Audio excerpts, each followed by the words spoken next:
Hello tout le monde, j'espère que vous allez bien. Donc aujourd'hui on se retrouve pour l'unboxing Cube. Je n'ai toujours pas changé mon souhait lecture par rapport à la dernière vidéo que je vous avais faite où je vous présentais en fait les réceptions de ces derniers mois, uniquement les livres, pas les box. Donc là j'ai deux box à vous présenter. J'aurai celle de janvier et celle de février, avec le même souhait littéraire qui est donc découvrir la littérature gothique, sauf que cette fois, on va les ouvrir ensemble et je vais vous montrer ce qu'ils envoient avec, puisque comme je vous l'ai dit, l'offre, elle a un petit peu, en tout cas ce qu'ils nous envoient, ça a un petit peu changé. Les box sont changées et l'intérieur aussi, j'ai l'impression qu'il y a... Enfin, les choses qu'on nous envoie, c'est un petit peu différent, donc comme ça, vous pourrez voir également, et j'ai hâte de découvrir les deux livres qui ont été sélectionnés par rapport à mon souhait. C'est parti! Alors, on va commencer l'unboxing. Je nous ai allumé une petite bougie galette des rois pour nous mettre dans une petite ambiance. Donc ici, on aura frangipane, fleur de vanille et fève tonka. Et à l'intérieur, il y a une petite fève. Je suis pas sûre qu'on la découvrira d'ici l'unboxing, mais ça nous permettra d'avoir une petite ambiance sympa. Et ça vient d'une si jolie bougie si vous êtes intéressés. Ce n'est pas du tout un partenariat, c'est juste pour partager avec vous, au cas où vous demandiez d'où venait cette bougie. Donc on va commencer à ouvrir les box. Donc j'ai celle de janvier et de février à ouvrir avec vous. Comme je vous l'ai dit dans une précédente vidéo, ils ont modifié la manière dont on ouvre les box et je trouve que c'est vraiment une bonne amélioration au niveau des box, puisqu'on a moins l'impression que tout est compacté et on a directement une vue d'ensemble quand on ouvre la box. Donc c'est parti pour janvier. Alors, on va commencer avec tout ce qui est boissons et gourmandises. Et donc, on va commencer avec les gourmandises, qui est donc Bombec, qui sont donc des bonbons artisanaux, 100% végétal et source de fibres. Vous avez un code pour une commande, pour avoir 15% sur une commande. Et donc, ça a l'air d'être des bonbons plutôt sains par rapport à ce qu'on peut trouver en supermarché. Donc les premiers Bombec aux fruits garantis sans cochonnerie. Donc c'est très sympa, c'est pas des choses qu'on peut trouver facilement au supermarché. Donc je trouve l'idée plutôt cool.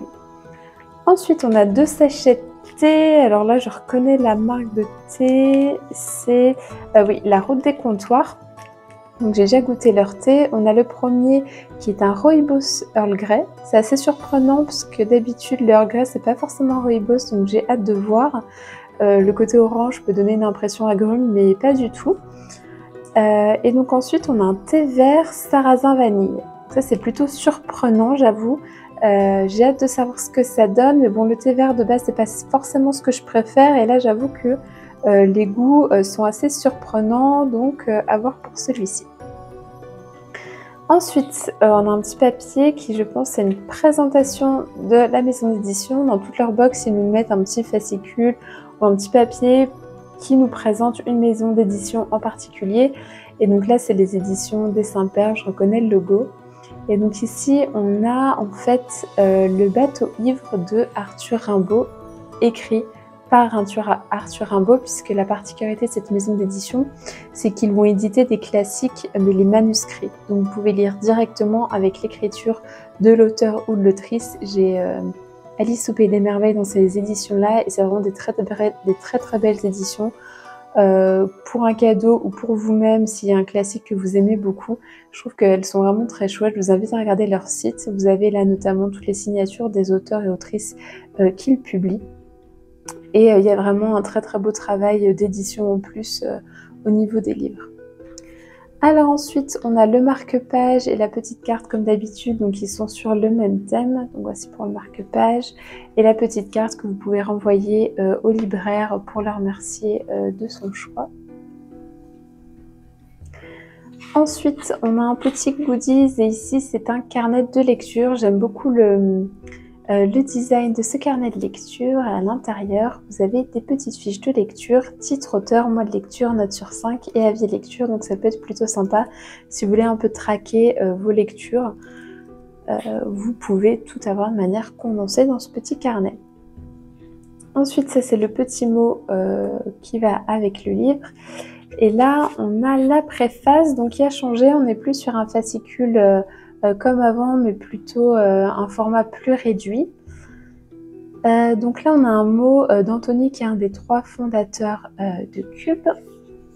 Ensuite, on a du coup le focus de la maison d'édition de ce mois-ci, donc qui est les éditions des Saints-Pères.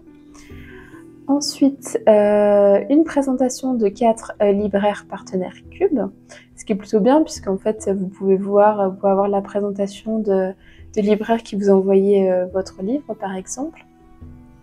Et les coups de cœur des 3 fondateurs de Cube, puisque vous avez le choix de demander une cube selon vos souhaits, mais vous avez également l'option de demander une cube sur leur coup de cœur. Donc vous avez un peu la sélection de ce mois-ci.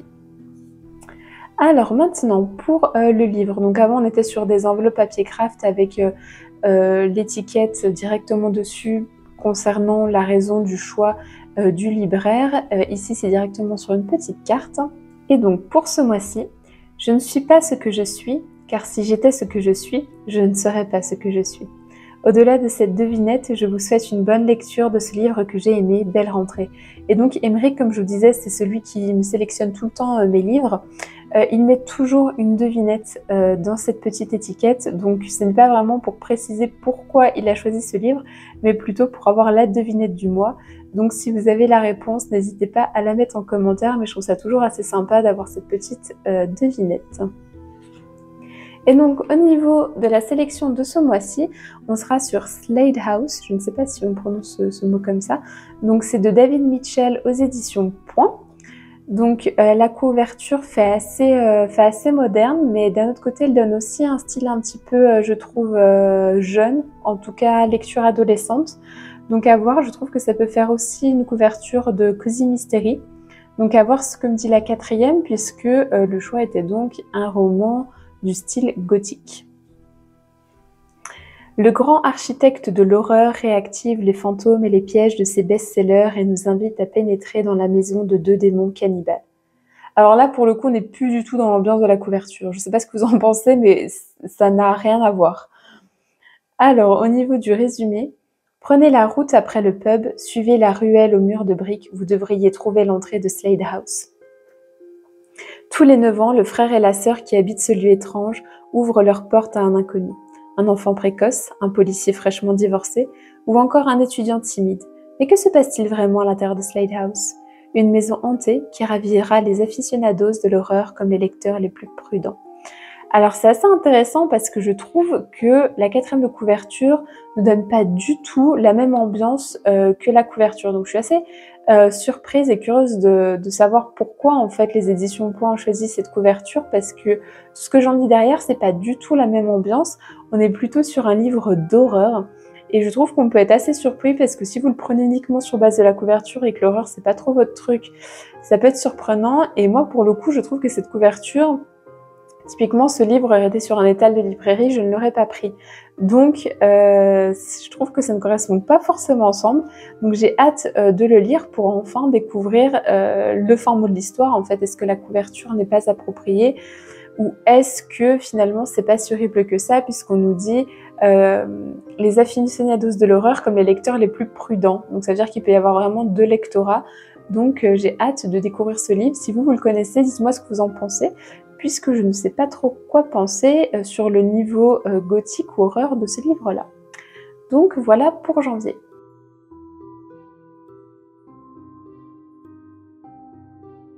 Alors, on va découvrir ensemble la box du mois de février. On va commencer par le thé. Alors, le premier sachet de thé, c'est de la marque Maison Taille Fer et c'est thé noir bergamote citron vert. Alors, j'adore le thé noir bergamote, mais j'aime pas du tout les agrumes. Donc, à voir en fait si le citron ne prend pas trop le dessus, mais vraiment le thé noir bergamote, ça fait partie de mes préférés.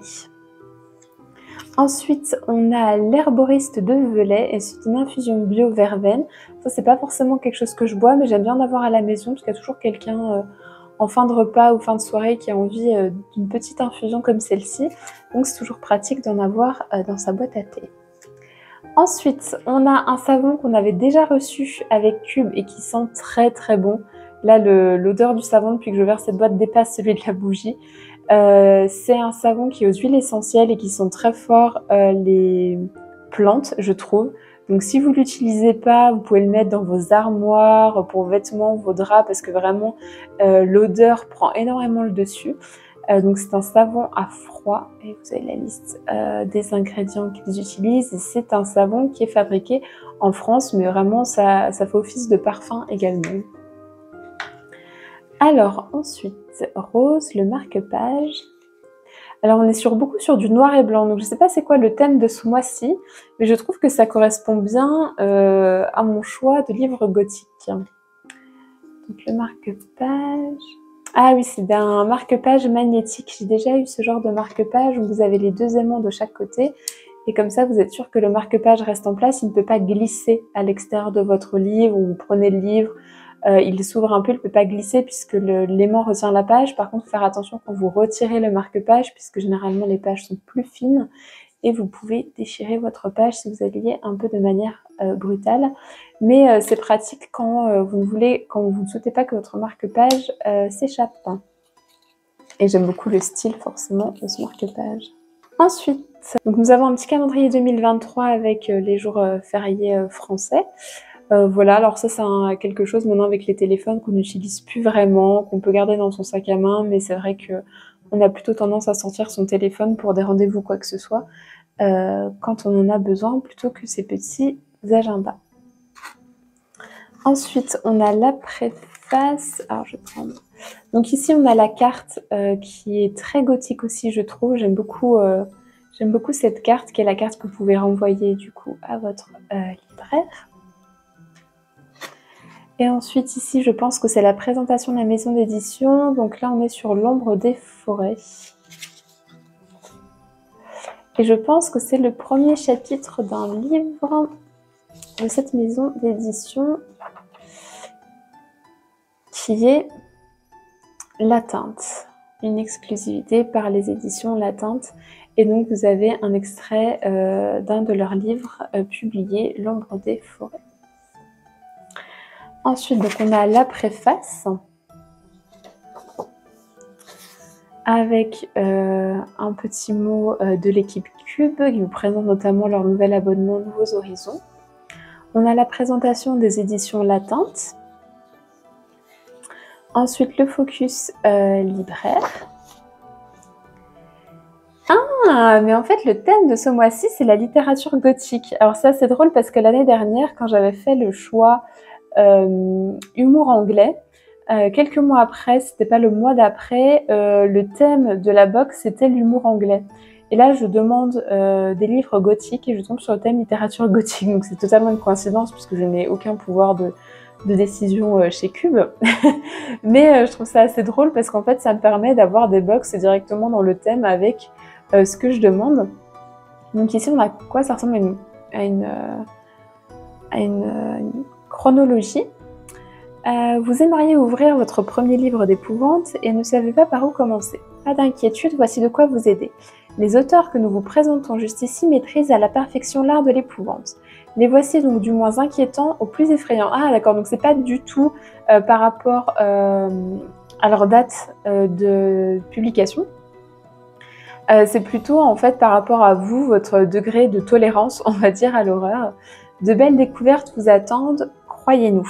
Donc on commence avec Jane Austen, Northanger Abbey, je ne sais pas si on dit comme ça. Ensuite, Les mystères du Dolph, Le baron hanté, Frankenstein, Dracula, L'abomination de Dunwich, La maison hantée, Rosemary's Baby, La maison des damnés, Ça, Le signal, X et L'ami imaginaire. Alors moi j'ai déjà lu du coup Ça et X, donc moi je commence plutôt directement dans le pire au niveau horreur. L'ami imaginaire est dans ma pile à lire. Et ensuite Dracula j'ai commencé dans ma pile à lire, de même que Frankenstein. Et je ne connais pas les autres, donc moi je suis plutôt de ce côté-là hein, tout de suite. Mais c'est vrai que Ça et X au niveau horreur on est plutôt pas mal. Donc je trouve ça bien parce qu'en fait ça vous permet aussi vous de pouvoir vous situer en fonction de ce que vous aimez ou ce que vous tolérez, vers quel livre vous dirigez. Donc je trouve ça vraiment intéressant. Au final, c'est des conseils en plus que la box que vous pouvez recevoir sur ce genre-là, donc c'est toujours appréciable. Alors maintenant, on va passer à la sélection, avec tout d'abord le mot du libraire. Donc on a eu le même libraire que depuis le début, à part un seul livre. Et donc ce mois-ci, qu'est-ce qui a des racines que personne ne voit, qui est plus grand que les arbres, qui monte et pourtant ne pousse jamais? Au-delà de cette petite devinette posée par Gollum à Bilbo, je vous souhaite une belle lecture de cet ouvrage que j'ai aimé. C'est vrai que je me disais aussi que cette devinette me disait quelque chose, donc si jamais vous n'avez pas la réponse, il vous suffit de regarder à nouveau Le Hobbit. Il me semble que c'est dans le deuxième film que vous avez cette partie de devinette entre les deux personnages.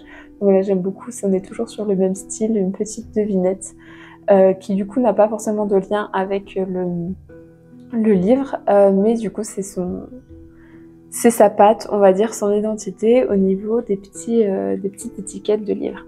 Alors ce mois-ci, il a décidé de m'envoyer donc un livre d'Antonin Artaud, Le Moine de Lewis.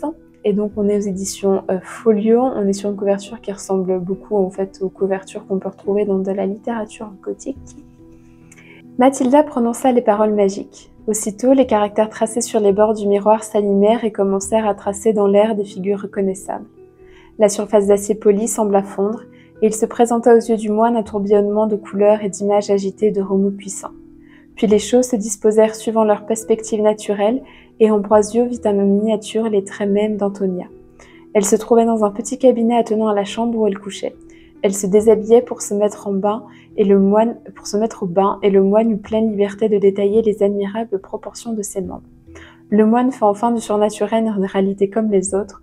Le souffle du merveilleux l'anime tout entier. Je ne sais pas quoi penser de ce livre-là. La quatrième, on dit peu, on sent qu'il y a du surnaturel. Hâte de le découvrir, ça me semble être un classique également. Donc hâte de voir ce que ça donne. Il me semble que dans une des quatrièmes de couverture que je vous ai lues dans ma précédente vidéo, on citait cet auteur. Donc ça me permet d'avoir une plus grande collection encore des auteurs plutôt classiques de ce genre-là.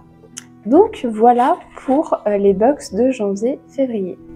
Donc voici pour l'unboxing de janvier et février. N'hésitez pas à me dire ce que vous en avez pensé, si vous trouvez que la sélection elle est toujours fidèle par rapport au souhait de découvrir la littérature gothique. Comme je le dis, je suis très intriguée par un et l'autre semble être plutôt un classique, donc hâte de découvrir ça. J'ai déjà lu 2 livres de la sélection envoyés et je suis vraiment ravie en fait des livres qui ont été sélectionnés. Je pense que je vais continuer un petit peu encore ce souhait-là pour avoir vraiment le choix au niveau de la littérature gothique, d'autant plus que je reçois surtout des classiques. Ça me permet vraiment de mettre à jour par rapport à ce genre-là. Mais n'hésitez pas à me dire ce que vous en pensez, je vous retrouve en commentaire et dans une autre vidéo. À bientôt!